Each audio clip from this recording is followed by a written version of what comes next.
What did you guys like defensively about what you guys are doing holding to 4 points in the second quarter, and then it was less than 40% from the field after the game was over? Yeah, I mean, after that first quarter, they kind of got whatever they wanted on us. We did not box out very well. They were leading us 8-5 in offensive boards, I think, in the first quarter, close to the first half. Our effort was not where it needed to be. Our shoot around today was poor. We kind of walked through things thinking that, oh, hey, we're going to show up. We played UCLA close, a top 5 team in the country. That's kind of the attitude we had today, and we had to have a spirited discussion afterwards. And it showed. It's how we came out and played the first quarter. And give Southern Indiana a lot of credit because they play extremely hard. The Saunders kid's a big-time player. I mean, she handled the ball extremely well for him, scored for him, backed our guards down, nice little step back off the back foot, scored on us. And then in the second quarter, we finally played like we were asking them to, a little bit more aggressive, attacked, switched up because it's a team that can shoot the three, and when you switch under the ball screen, they're just going to step back and shoot it. So I thought we did a much, much better job the second and third quarter, and I'd say, a majority of the fourth. Yeah, but you can't, we had some kids out there that hadn't had a chance to play a bunch, but, with 3 minutes and 15 seconds to go in the game, we had 13 turnovers on the game.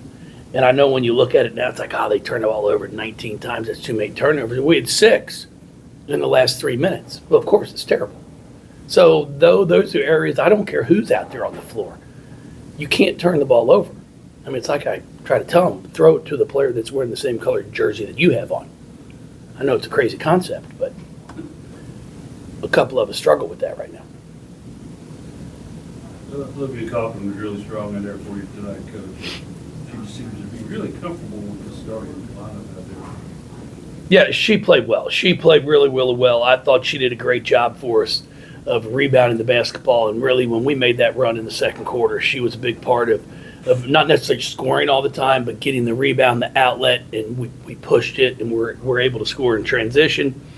I've just got to get kids to understand, O was 4-for-4 in the first half. She's not taking enough shots. The ones that are making them are the ones that need to take them.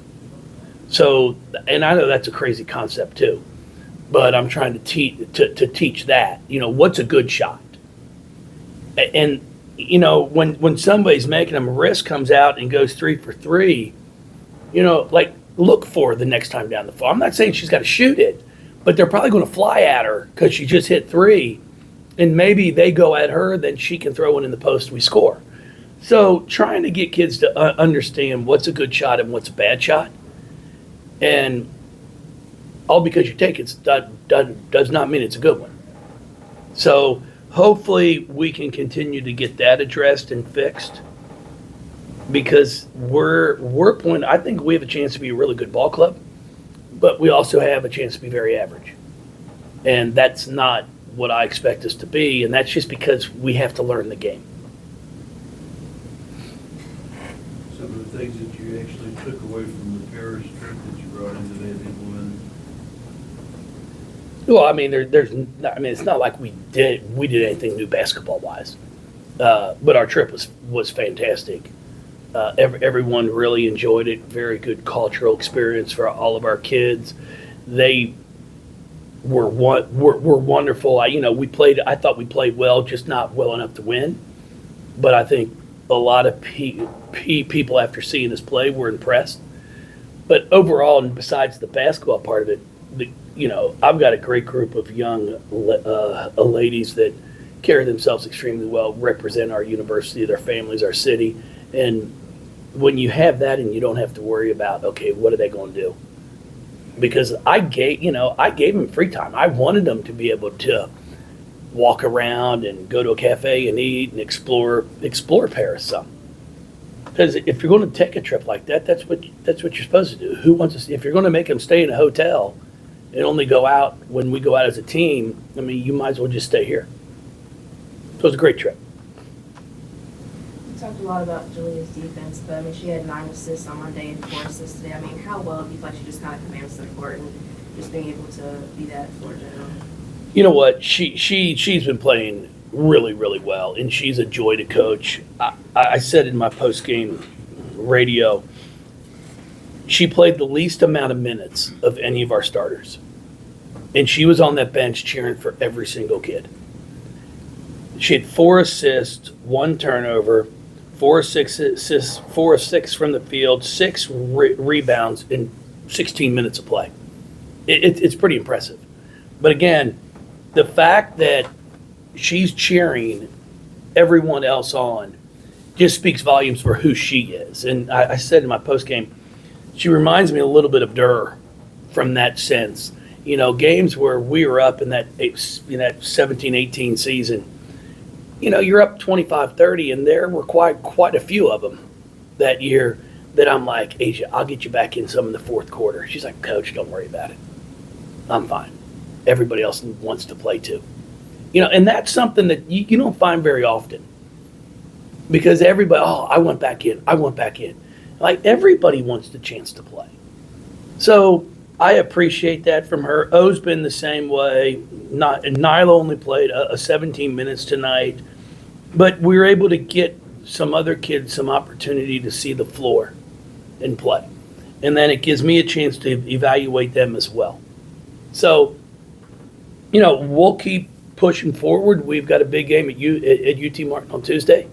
The last time we played down there, I think, was our 17-18 season, when it was a double overtime game. So they're a very, very good basketball team. USI had a few kids out tonight. You know, that if they're healthy, it's not going to be a game where we're up 33 with 4:30 to go in the fourth. And UT Martin was picked right behind them in that league. So I'm expecting a very, very challenging game on Tuesday night. Coach, any update on when we can expect to see Jada back? Well, you saw her. Well, on the court. See, questions. You have to be specific. With the ball You or saw her anything? out there. I'm running for politics, man. All you got to do is be vague. Just be vague. You know, don't give the correct. No. You know, we're gonna. She'll be back out there as soon as she can. You know, she tried to go a little bit in practice the other day and felt okay, not great. So we're not going to do anything to push her. I don't want this to turn into where we try to get her back too soon, and then all of a sudden now she's out for 4 more weeks. You know, her health is our number one concern. Would we love to have her out there? Of course we would. She's another guard that can score the basketball, can handle the ball for us. She's got a lot of experience. But at this point in time, we're just going to have to, you know, her body's going to be able to tell us when she is ready to go.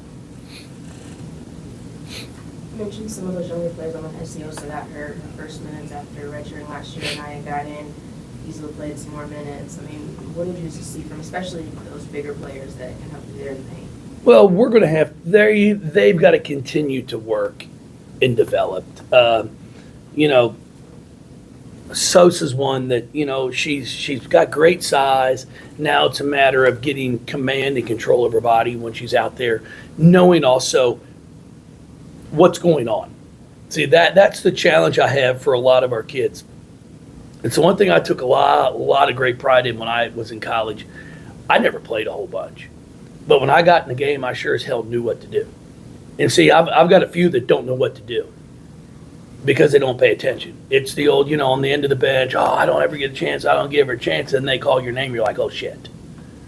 He's really put me in the game. And then you go out there, and I'm like, well, this is why you're not playing. So I'm challenging them to really make sure when they're in practice, you got to know what's going on, so when your number's called, you're prepared for that moment. And that's where we did some things tonight that they knew what to do, but they did not perform. And I'm not talking about making shots or anything like that. I'm talking about shadowing the balls that's coming down, as we call it, knowing where the next pass is supposed to go in a zone offense. Those are the things that I've got to challenge them when we get back to practice. Of like, guys, I want to put you out there, but you got to know what you're doing. It's not just everybody gets a chance to play. Anything else for Coach? Thank you, everybody. You guys were fantastic as always. Enjoy your